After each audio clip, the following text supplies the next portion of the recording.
Good afternoon, ma'am.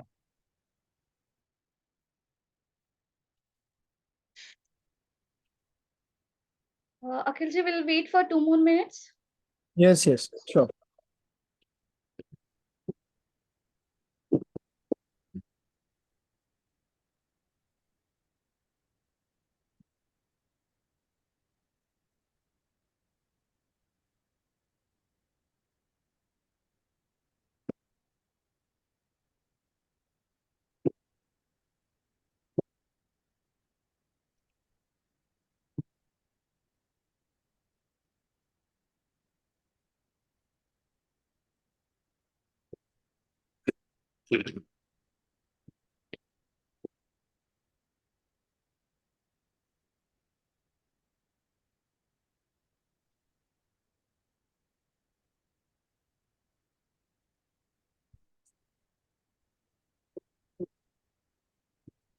Akhilji will start.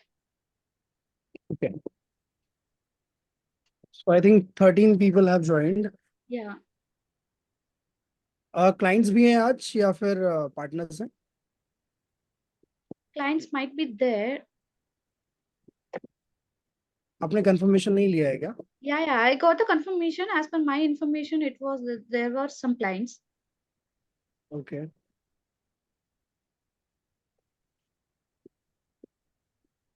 ठीक है. Then let's start.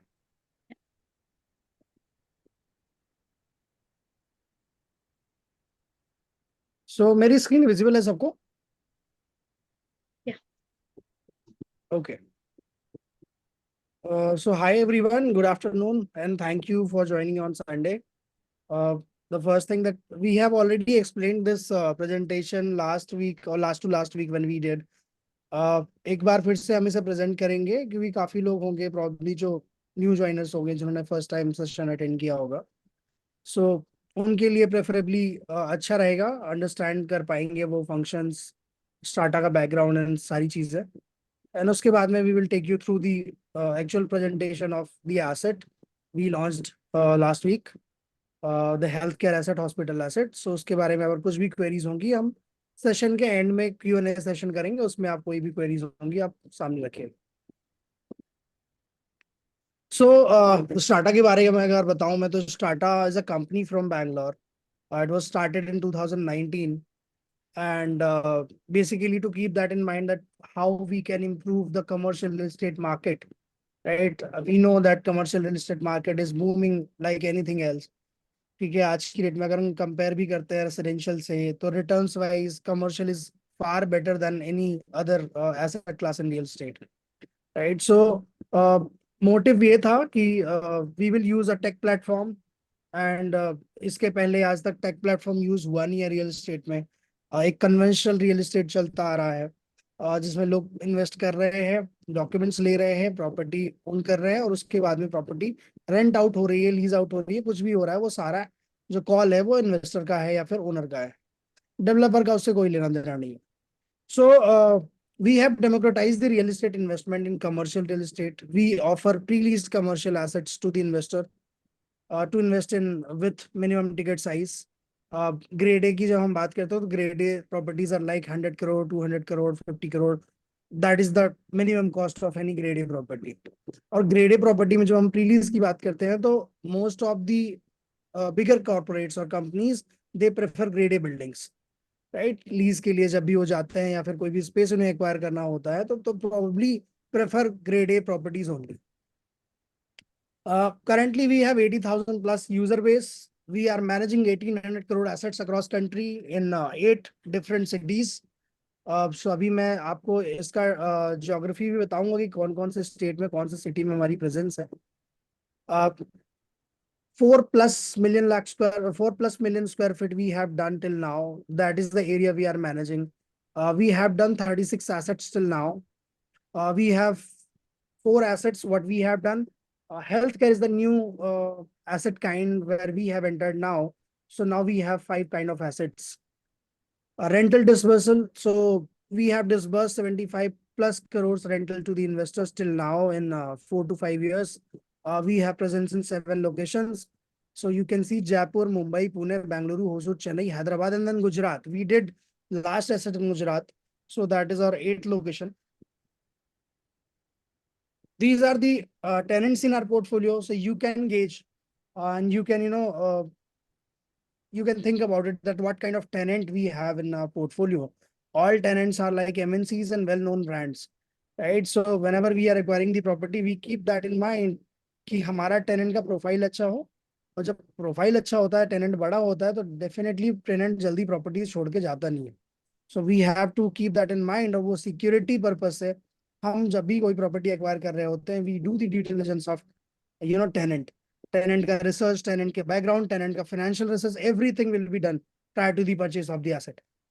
So we have UBS, ProConnect, Capgemini, AGS Health, Atlas Copco, Randox, Wakefit, Saint Gobain Glass. These are the tenants in our portfolio. So what kind of investors we have? We have 3,000 plus investors now in our portfolio. We have CXOs, doctors, businessmen, retired professionals, IT professionals. We have family offices in our portfolio. There are 3,000 plus transactions they have done till now. 40% investors are female investors, and we have NRI investors from 11 different countries. So what is the commercial real estate market in India? So if you see commercial real estate, तो commercial real estate जिस तरह से boom कर रहा है, as I said in the starting, it's a multi-billion-dollar industry, and you get the ROI, 4 times than any residential real estate, right? So उसमें सबसे बड़ी चीज है कि आप wealth भी बना रहे हो, आपका asset class भी बना रहे हो, as well as आपकी passive income भी आ रही है. और जब over the period of time आप जब प्रॉपर्टी सेल करने जाते हो, तो अप्रिसिएशन भी कमर्शियल में एनी टाइम अच्छा होता है. Also you can always diversify your portfolio in commercial real estate. Commercial real estate का मतलब ये नहीं कि सिर्फ रिटेल है, शॉप है, ऑफिस है. उसके अंदर आपके वेयर हाउसेस भी आते हैं, इंडस्ट्रियल यूनिट्स भी आते हैं, हॉस्पिटल भी आते हैं, होटल भी आते हैं, डेटा सेंटर्स भी आते हैं. ये सारी चीजें आपके कमर्शियल रियल एस्टेट के अंदर आते हैं. You can see here office, warehouse, retail, industrial, data centre, hotel and hospitals. अब हम कंपेयर करते हैं अगर बाकी के एसेट क्लासेस से. काफी टाइम ना इन्वेस्टर्स के क्वेश्चन होते हैं कि if I can invest in FD, why would I take that risk to invest in real estate? So first of all, real estate has never been a risk. Real estate आपका risk तब होता है जब आपको background नहीं पता होता है डेवलपर का, या प्रॉपर्टी के डॉक्यूमेंट्स आपके नहीं होते हैं आपके पास में, राइट? सो अगर आप रियल एस्टेट में इन्वेस्ट कर रहे हो, तो नो डाउट आप लैंड पे इन्वेस्ट कर रहे हो जहाँ पे वो प्रॉपर्टी बनने वाली है या बनी हुई है. लैंड पे इन्वेस्ट कर रहे हो आप, तो लैंड का प्राइस कभी कम नहीं होता मार्केट में. लैंड का प्राइस आप या तो मार्केट में ऊपर जाता है या तो सेम रहता है. डिपेंड्स ऑन द मार्केट कि कौन सी लोकेशन पे सैचुरेटेड मार्केट है या फिर सैचुरेटेड नहीं है या डेवलपिंग मार्केट है. उसके ऊपर पूरा डिपेंड करता है मार्केट की बढ़ने वाला है या फिर नहीं बढ़ेगा. सो कंपेयर करते हैं रेसिडेंशियल, लोअर रिटर्न्स, गोल्ड. अभी गोल्ड का प्राइस बढ़ा है, बट अगेन लोअर रिटर्न्स है गोल्ड में. और जो प्रॉपर्टी में आप इन्वेस्ट करते हो अमाउंट, वो आप गोल्ड और स्टॉक म्यूचुअल फंड में इन्वेस्ट नहीं करते, because there is a risk. these all commodities are volatile, और that completely depends on market volatility कि कल को मार्केट ऊपर गया तो प्राइस बढ़ेगा, नीचे आया तो प्राइस कम हो जाएगा. बट रियल एस्टेट में वैसा नहीं है. ठीक है. So after investing in commercial real estate, you are creating your wealth as well as the value appreciation on your capital. Why commercial real estate is not mainstream? The only thing is, if you want to have a grade A property with a grade A tenant, you have to have high capital in your pocket. High capital means minimum 25 crore, 30 crore, 50 crore. And that is basically out of anyone's capacity कि 50 करोड़ रुपए डालने हैं grade A property में. सबसे बड़ी चीज होती है, लोग मना कर देते हैं कि चलो हम नहीं ले पाएंगे वो प्रॉपर्टी. दूसरी चीज होती है एक्सेसिबिलिटी इशू. टेनेंट आपका प्रॉपर्टी के अंदर है, वो यूजुअली आपको एंटरटेन नहीं करता है. अगर आपका कोई बड़ा टेनेंट है तो they generally deal with the professionals और प्रॉपर्टी मैनेजर्स जो होते हैं उनसे साथ में डील करते हैं, just like JLL, CBRE, Knight Frank Colliers. ठीक है, ऐसी कंपनीज होती हैं जिनके साथ में वो डील करते हैं. तो they want their owner to appoint these kind of property managers because they are professionals. ठीक है. तीसरी चीज होती है आपकी नीड फॉर एक्सपर्टीज. अब रियल एस्टेट मार्केट के बारे में ज्यादा आइडिया है नहीं इन्वेस्टर को, right? For all these things, or to all these to deal with all these things, you need an expert. Also there is a concentrated exposure when you are buying a property from a developer. Builder से आप जब property bye करते हो तो price आपको बहुत ऊपर मिलता है. गवर्नमेंट ने जो रेट सेट किया हुआ है किसी भी मार्केट का, there is a circle rate. Developer हमेशा उससे ऊपर बेचता है because he also has to book some profit for himself, right? तो वो चीज भी है। तो कॉन्सेंट्रेटेड एक्सपोजर है, कल को जब लीज आउट भी होगा तो मार्केट प्राइस से अगर आपने बहुत ऊपर खरीदा हुआ है तो आपको पता है कि अगर हाईएस्ट रेंट पे भी जाता हूं तो मेरा ROI 6% के ऊपर नहीं जाएगा। लैक ऑफ लिक्विडिटी, कल को अगर प्रॉपर्टी आपको बेचनी है तो you have to go out, find a buyer, which is a hassle for any investor. You don't want to do that, right? Tenant and asset management, if your tenant wants to vacate the property, you have to go out and find a tenant for yourself. Tenant नहीं आया जब तक property का maintenance भी आप भर रहे हो, प्रॉपर्टी टैक्स तो आपका जा ही रहा था और रेंट आपके पास में आ नहीं रहा है। to all to manage all these things, there is a need of an expert, and definitely Strata is that expert. Strata is an asset management company who manages the asset on behalf of all the investors. So we get you the asset, we give you the opportunity to invest in great asset, we give you the due diligence of that, we provide you all the legal documents and legal aspect of it. Everything will be shared with you prior to your purchase or prior to your investment in the asset. सारी चीजें आपने देख ली है, आपने decide कर लिया, now you can start investing. So minimum threshold for any investment is 25 to 30 lakh rupees, depend on asset size. Asset size अगर 50 करोड़ के नीचे का है तो 25 लाख टिकट साइज होगा, 50 करोड़ के ऊपर का होगा तो that will be 30 lakh ticket size. It's a complete data.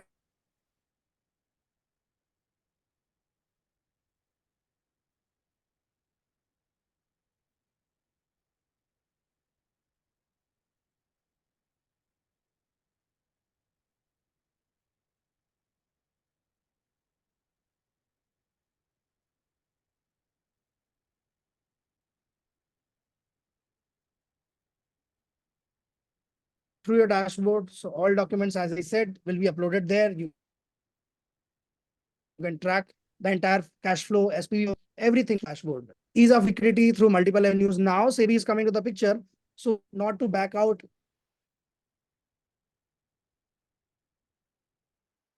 takes at least now end-to-end management. So Strata basically manages the asset on behalf of all the investors. So हमने asset acquire किया, we do not purchase the asset, हम खरीदते नहीं है asset, हम एक company form करते हैं एसेट को खरीदने के लिए, और उस कंपनी के शेयर होल्डर होते हैं इन्वेस्टर्स, जिसने जितना पैसा डाला है उसके हिसाब से उसकी शेयर होल्डिंग होगी वहां पे। स्टार्टा के साथ में जो कंपनी होती है या फिर आप लोग होते हो, एक एग्रीमेंट साइन करते हो, एग्रीमेंट होता है एसेट मैनेजमेंट एग्रीमेंट, कि हम लोग मैनेज करेंगे एसेट को, हम कैश फ्लो पूरा उसका जो है वो देखेंगे, आपका रेंट कलेक्शन हम लोग करेंगे, ये सारी चीजें हम लोग करेंगे। You don't have to go out and talk to your tenant और anyone else. You just have to sit back, take your place, and enjoy the returns. After a certain period of time, whenever we are proposing the sale, you can, attend the AGM and you can vote for that. अगर आपको exit करना है, नहीं करेंगे आप, तो definitely we would not exit from the asset. So this is the structure. आप देखेंगे यहाँ पे ये एसेट है। अब चलो एसेट का हमने ड्यू डिलिजेंस कर लिया, सारी चीजों की नेगोशिएशन कर लिया, फाइनलाइज कर लिया एसेट, अब ये एसेट आ गया। इस एसेट को खरीदने के लिए एक एसपीवी, एसपीवी का मतलब होता है special purpose vehicle, which is an asset holding company. तो एक प्राइवेट लिमिटेड कंपनी बनाई जाती है इस एसेट को खरीदने के लिए। इस प्राइवेट लिमिटेड कंपनी में इस एसेट के ट्रांजेक्शन के अलावा दूसरा कोई ट्रांजेक्शन नहीं हो सकता। This is why it is called SPV. इस एसपीवी की सिक्योरिटीज जो होती है वो इन्वेस्टर्स को इशू होती है, जो शेयर्स होते हैं ये इन्वेस्टर्स को। पूरा फंड फ्लो जो मैनेज होता है, that entire fund flow will be managed by trustee and escrow partner. Who are the escrow partner? So government कहती है कि अगर कोई भी कंपनी है और उसमें फंड फ्लो इन्वॉल्व हो रहा है इन्वेस्टर्स का, तो there should be escrow account. Escrow account का भी एक पर्पज होता है कि वो क्यों बनाया गया है, वहां पे पैसा क्यों क्यों कलेक्ट हो रहा है। ट्रस्टी का काम होता है कि पैसा अपनी सही जगह में पहुंचना चाहिए। So as per company law, as per Indian companies act, there should be a trustee. जहां पे भी आपका फंड फ्लो इन्वॉल्व हो रहा है तो एस्क्रो एजेंट और ट्रस्टी का होना मैंडेटरी है। ठीक है, Strata can not access these funds. Strata is only going to manage the SPV asset and the tenant. Now, how do we choose our properties? So we do the property screening. Out of 100 property, we shortlist one. तो हमारे पास में back to back analysis properties का चलता रहता है, evaluate हम करते रहते हैं। हमें कोई प्रॉपर्टीज के, हमारे पैरामीटर्स बहुत सारे हैं, अगर वो पैरामीटर में फिट नहीं बैठ रहा है तो हम प्रॉपर्टी नहीं करते। तो out of 100, 1% of the property is selected. So we do the property screening. Asset due diligence हम लोग करते हैं उसका, लीगल ड्यू डिलिजेंस की कहीं कोई लिटिगेशन तो नहीं है, किसी तरह का फ्यूचर में प्रॉब्लम तो नहीं आएगा। Once it is done, we do the tenant research, tenant के बारे में रिसर्च, उसके बाद में in depth financial analysis, negotiation from the existing owner, and there is a IC committee which is investment committee जो एसेट को wait और approve करते हैं अगर सारी चीजें क्लियर है तो। So what is startup platform? जो स्टार्टअप प्लेटफॉर्म है, स्टार्टअप प्लेटफॉर्म में आपके डैशबोर्ड में क्या क्या चीजें हैं?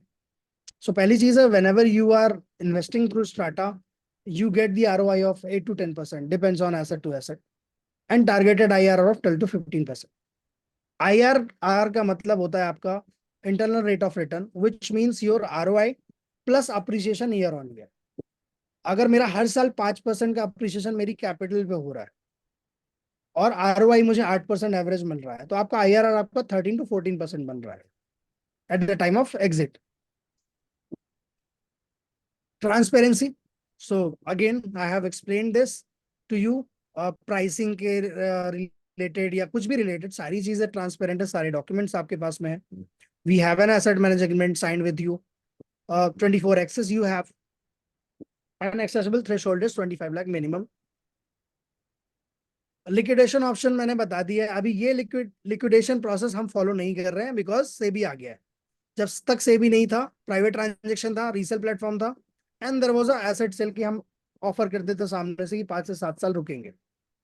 Now end to end asset management, pre purchase due diligence, asset registration, asset purchase, then there is lease negotiation, asset negotiation, tenancy management, valuation report.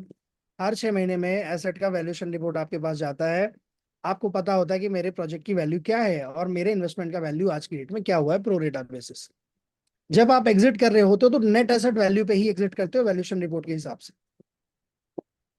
Dedicated investment manager, resale purchase facilitation, online dashboard, rental disbursal, market updates and reports. आपके investor dashboard पे क्या क्या चीजें, आपकी asset details होंगी, TDS certificates होंगे, rental पे outs और SPV cash flows, valuation report, property tax receipt, insurance documents. All these documents are there in your dashboard. Key investment terms is 25 lakh, 5 to 7 years recommended investment time frame. Average rental yield is 8 to 10%, 12 to 15% is expected IRR. Starter leadership board. So these are the people from the leadership board. Sudarshan Lodha and Priyanka Rathore has started their company in 2019. Then we have Nihar Shah, who's the director of investments. And these people are from the other departments like marketing, legal, engineering, asset management, and acquisition as well. Who are the backers of this startup? So Elevation Capital, one of the most prolific venture capital in India. They have invested in Strata. We have Kotak Investment Advisors. So Kotak का भी हमारे इसमें stake है. Then we have Mayfield and Gruha as one of the PropTech fund of Nikhil Kamath. Who are the partners? So custodian and trustee, we have Universal and Vistra as a trustee and custodian. We have SDFC as a banker. We have ICICI Bank as escrow partner. And we use Razorpay as a payment solution. We have PropStech as market data intelligence partner. So we have 4 offices right now. We have headquarters in Bangalore, Mumbai, Pune, and Gurugram. We have branch offices in all these three cities. So this is from my side about Strata. Now I'll take you through the presentation of hospital asset, which we just launched last week. So this is the Strata healthcare opportunity. This is the hospital, Kaveri Hospital, and this is a listed entity. So you can search about this on Google or wherever you can, find the information about it. So this is one of the, Oh, sorry, lucrative. your screen share is not visible. Go Just ahead. okay.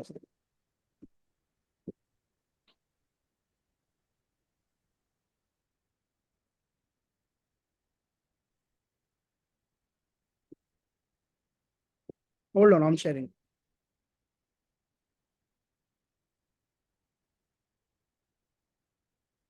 Is it visible now?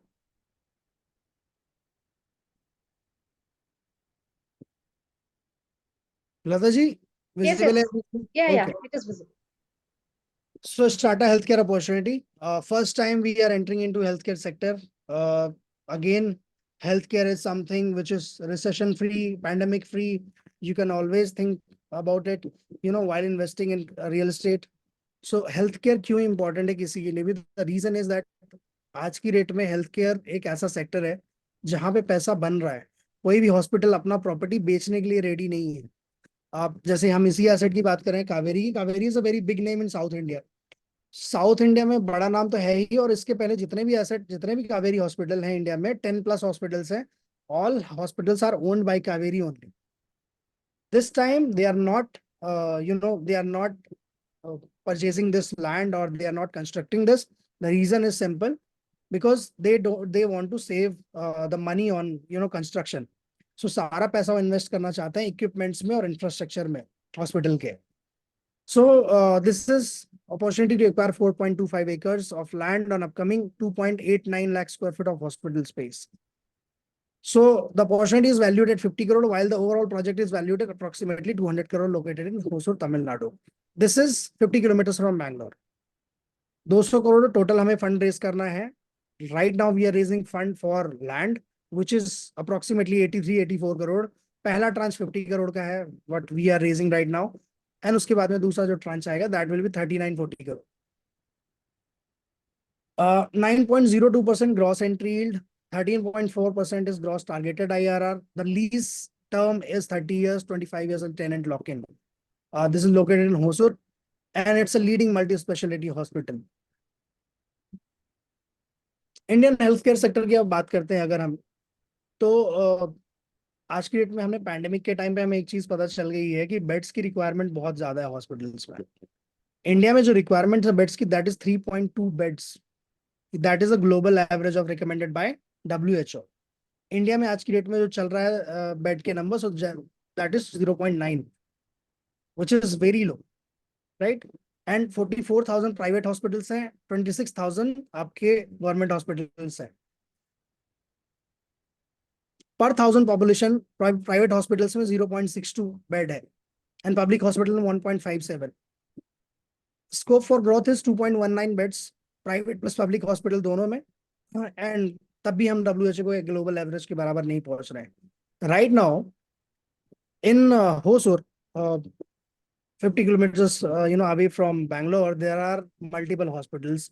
In Hosur, there is a government hospital which is 320 beds. St. Peter's Medical College, that is 300 beds. Kaveri Hospital, existing one, the old one, is 150 hospital. And this 50 to 100 hospital ESI, and then Gunam Super Hospital is 120 beds. Now this upcoming hospital is with the 315 beds with all modern and modern equipments and technologies. So पूरा पैसा ये लोग invest करना चाहते हैं अपने technology और equipments में. लोकेशन है overview.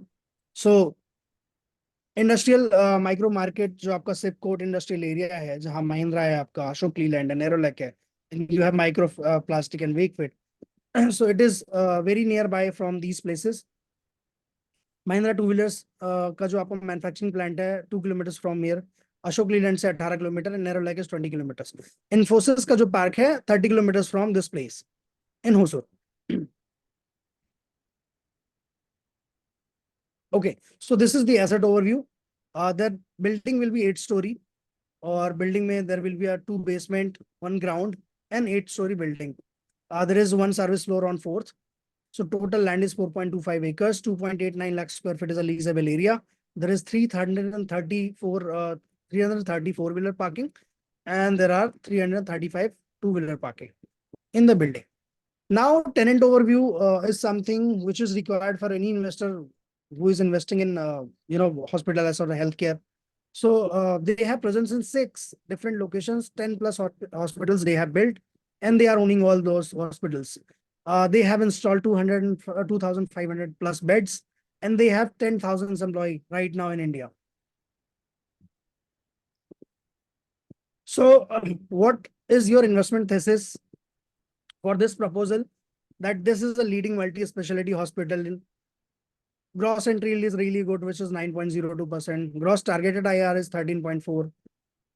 Hosur being a location, industrial growth, and if you talk about the industrial growth and the growth in particular, that is very booming location as per say in Tamil Nadu and Bangalore border. 30 years lease, 25 years lock-in, that is a very difficult to ask for from any tenant because they are not ready to sign, this timeline. So यहाँ पे ऐसा हो रहा है कि hospital is signing the lease for 30 years. अगर hospital 10 साल के बाद बैकआउट करता है तो उसको बचे हुए 15 साल का पूरा रेंट पे करना पड़ेगा. So they cannot exit. The only superior medical hospital or facility within 20 kilometers radius.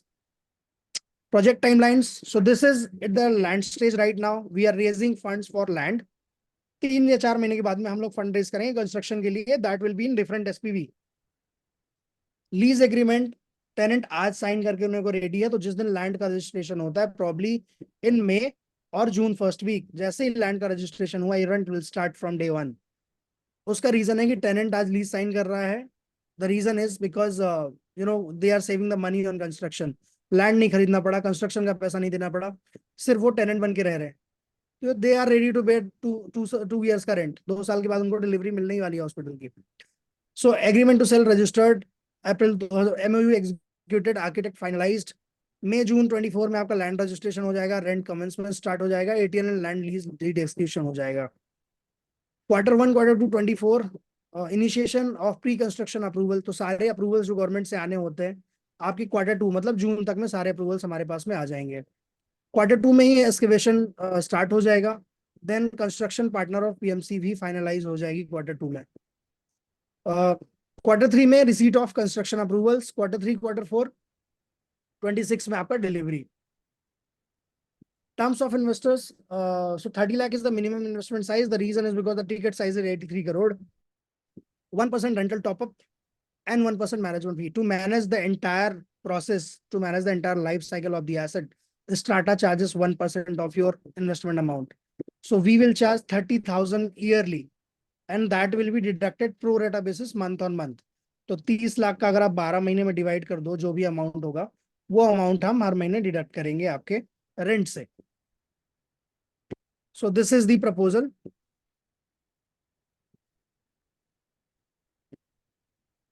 Any questions?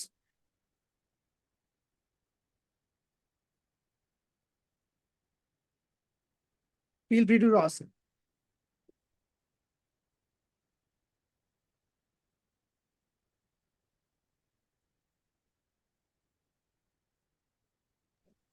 Sir rental topper 1% बोला है, तो सर इसको ब्रीफ थोड़ा चाहिए.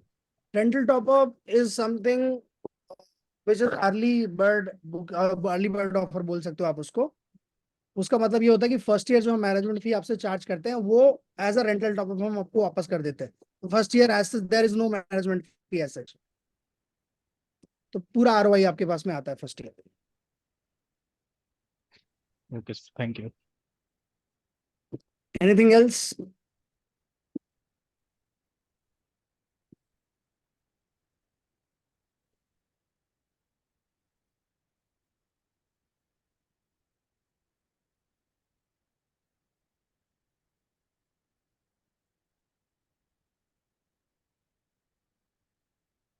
Any questions?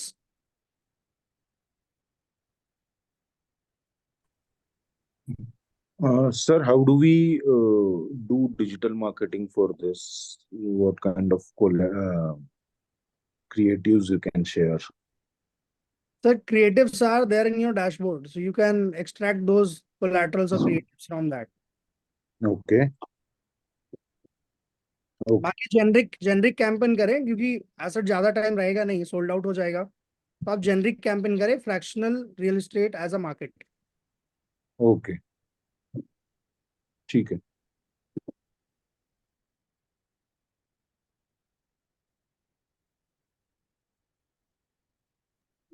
Akhil ji, you explained about this 1% management charges, no? How it will be taken away? Is it through the rental, is it? Yes, it will be deducted from rent only. So 1% of what it is? 1% of the rent? No, 1% of investment amount. Okay, 1% of investment amount. If it is 30 lakh, that's around 30,000. 30,000. That will be divided for the whole year, 12 months. Right. Every year we will charge 1% management fee. Okay.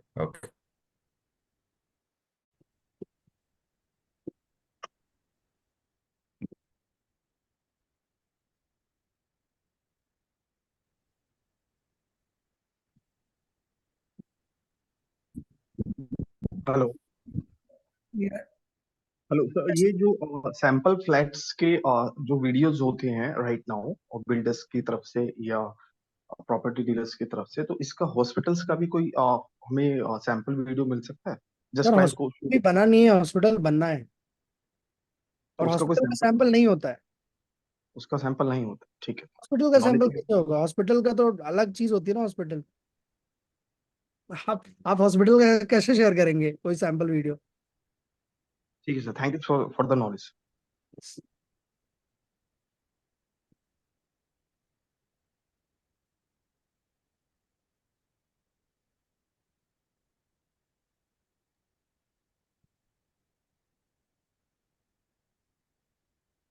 Anything else? Akhil Akhil ji, अगर customer 30 lakh investment करता है तो overall और all expenses बाद per month कितना rent मिलेगा उसको? आपको मैंने फाइनेंशियल मॉडल शेयर किया है वीरेन जी, आपके पास में है फाइनेंशियल मॉडल?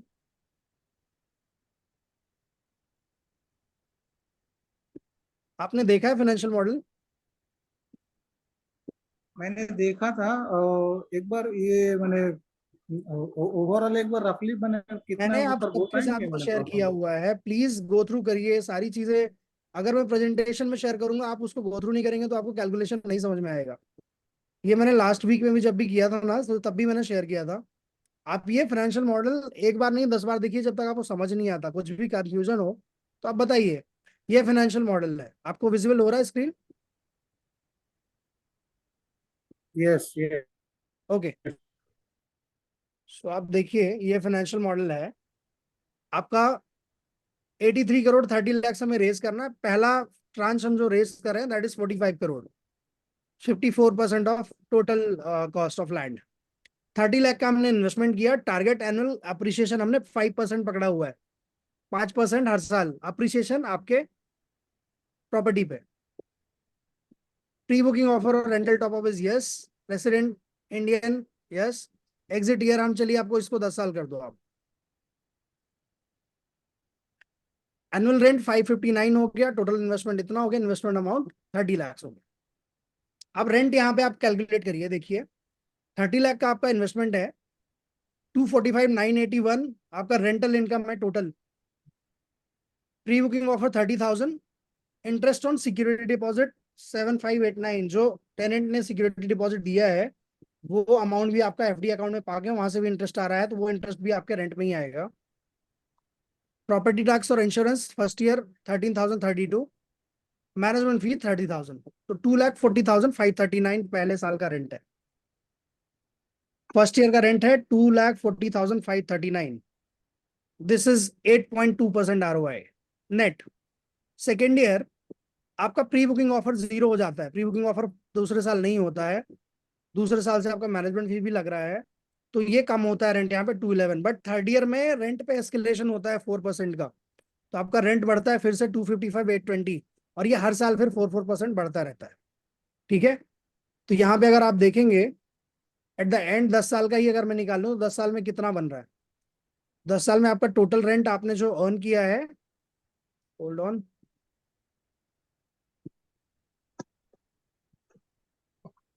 25,30,937, ये टोटल रेंट है 10 साल में। आफ्टर ऑल डिडक्शन, टैक्सेशन मैंने इंक्लूड नहीं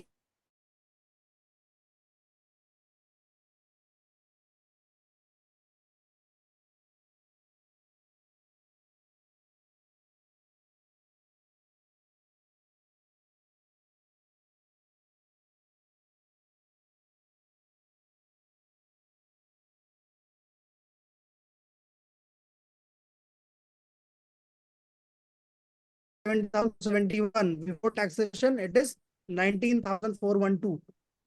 Okay, me, sir. thank you. Got it. Hello, yes Pradeep Kumar ji, कुछ बोल रहे थे आप? मॉडल डाउनलोड कैसे करेंगे सर? सर आपके पास में ड्राइव है, मैंने मैडम को शेयर किया हुआ है। मैडम आपके साथ में अगर शेयर किया होगा लता मैडम ने, तो आपको वही एक्सेल है, वही एक्सेल डाउनलोड कर रहे हैं आप। मैंने सबको शेयर किया है already, again I am going to share it. तो एक एक काम करिए लता ओके जी, इनको ओके मैं फिर से गूगल ड्राइव भेजता हूँ। वो Sure. गूगल ड्राइव आप लोग एक काम करो, गूगल ड्राइव आप ओपन करके देखो, आप लोगों ने देखा ही नहीं है अभी तक वो ड्राइव। उसमें सारे लीगल डॉक्यूमेंट भी है, मैंने जो डेक प्रेजेंटेशन शेयर किया वो भी है।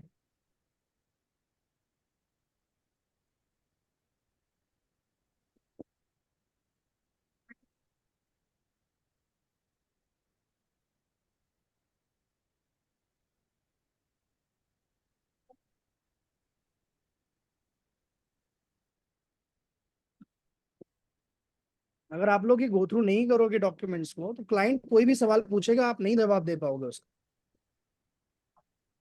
एंड आप लोग गो थ्रू नहीं कर रहे हो, इसलिए आपके पास क्वेरीज नहीं आ रही हैं ज्यादा। यस सर, एक क्वेश्चन है सर मेरा, I am sorry so interrupt, मैं आपको बीच में टोक रहा हूँ राइट नाउ। जैसे कमर्शियल उसमें रेजिडेंशियल प्रॉपर्टी में 10% इंडियन लॉ के अकॉर्डिंग 10% इंक्रीज होता है रेंट हर साल। वो सो कोई लॉ इसमें के अकॉर्डिंग नहीं होता है, वो लॉ के अकॉर्डिंग नहीं है, वो स्टैंडर्ड मार्केट ने सेट किया हुआ है। ऐसा कमर्शियल कहीं प्रॉपर्टी में से लिखा कितना? नहीं है। मैं बताता हूँ आपको, देखिए जो आप बोल रहे हो ना 10% इंक्रीज होता है रेंट, है ना, रेंट की बात कर हाँ रहे जी हो हाँ ना जी आप। सर। तो रेंट कहीं लिखा नहीं है ये कि 10% इंक्रीज होगा, 8% इंक्रीज होगा। कहीं कहीं पे ओनर 3-3 साल तक कोई इंक्रीमेंट ही नहीं लेते हैं। ये स्टैंडर्ड है, मार्केट ट्रेंड है ये, कि किसको कितना लेना है उसके ऊपर डिपेंड करता है। जब भी कोई लीज साइन होती है ना, रेसिडेंशियल और कमर्शियल के मार्केट में बहुत ज्यादा डिफरेंस है, वो चीज समझिए। रेसिडेंशियल का रिटर्न कितना होता है, 2%, 2.25%, 2.5%, उससे ज्यादा रिटर्न आपको नहीं मिलता है रेसिडेंशियल में। तो ओके वहां पे ओनर्स का 10% लेना बनता है, क्योंकि 10% की वैल्यू बहुत कम होती है।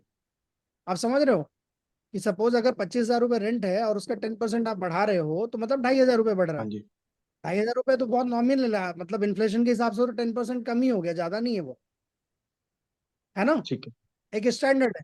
बट कमर्शियल में क्योंकि आपका आरओआई ज्यादा होता है, रिटर्न्स आपके ज्यादा होते हैं, तो वो 5% भी बहुत ज्यादा वैल्यू होती है 5% की। अब रेंट ही अगर 1 लाख रुपए है तो उसका 5% ही बढ़ाएंगे अगर, तो 5,000 रुपये बढ़ रहा है। कमर्शियल का ये डिफरेंस होता है। और फिर लीज लॉक इन भी बहुत लंबा है। रेसिडेंशियल में लीज लॉक इन 11 महीने का होता है, 11 महीने से ज्यादा का नहीं होता। कोई ज्यादा से ज्यादा 2 साल का करेगा, 5 साल मैक्स टू मैक्स। रेसिडेंशियल की लीज आपने कभी सुनी है कि 10 साल का लीज करके बैठा है कोई, नहीं नहीं सर, वो तो 1 ईयर होती है। है ना, 11 महीने का होता है ना। और यहाँ पे क्या सिक्योरिटी मिल रही है आपको कि 25 साल लॉक इन है, 30 साल लीज है। तो ये मार्केट मार्केट बहुत वेरी करता है। आपका रेसिडेंशियल मार्केट कमर्शियल से कहीं तक कंपेयर नहीं होता। ठीक है सर, वही बात थैंक यू। अप्रिसिएशन की, तो appreciation commercial any time residential से ज्यादा होता है। रेसिडेंशियल की एक चीज अच्छी होती है कि लॉन्ग टर्म में उसका अप्रिसिएशन ज्यादा होगा। 10 साल 12 साल अपने पास होल्ड रखो प्रॉपर्टी को, तब होगा। बट उस बीच में कितने एक्सपेंसेस हो गए आपके उस घर के पीछे, वो आप कैलकुलेट करोगे तो आप लॉस में ही हो, प्रॉफिट में नहीं हो आप। Thank you sir. Yes.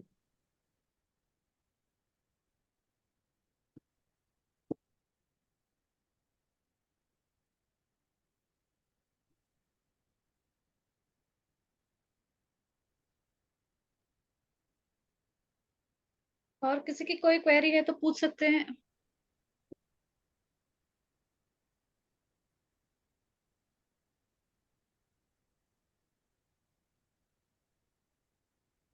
I think Lata ji Yeah. अभी आई थिंक इनको ना गो थ्रू करना बाकी है। एक बार ये जब अच्छे से गो थ्रू करेंगे उसको, इनके पास में ऑटोमेटिकली क्वेरीज जनरेट होंगी। या और हम नेक्स्ट वीक फिर से कनेक्ट करेंगे, आप क्वेरीज लेके आइए, और सेशन को थोड़ा सा लंबा करिए क्वेरीज में, क्वेश्चन एंड आंसर सेशन में।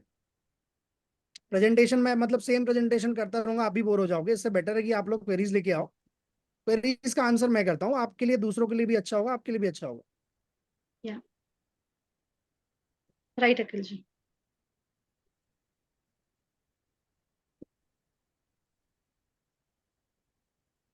ऑल राइट देन, या आई थिंक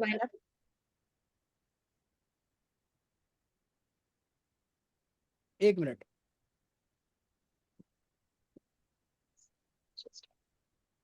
विक्रम राठौर, स्टार्टा का लॉगिन पासवर्ड नहीं मिला है। देखिए आप एक बार लता जी इनसे बात कर लीजिए।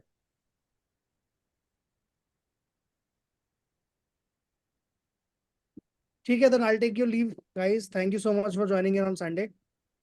Thank you Lata, thank you Akhil ji, thank you so much. Thank you. Have a good day. Thank you everyone. Yeah thanks ma'am, thanks Akhil.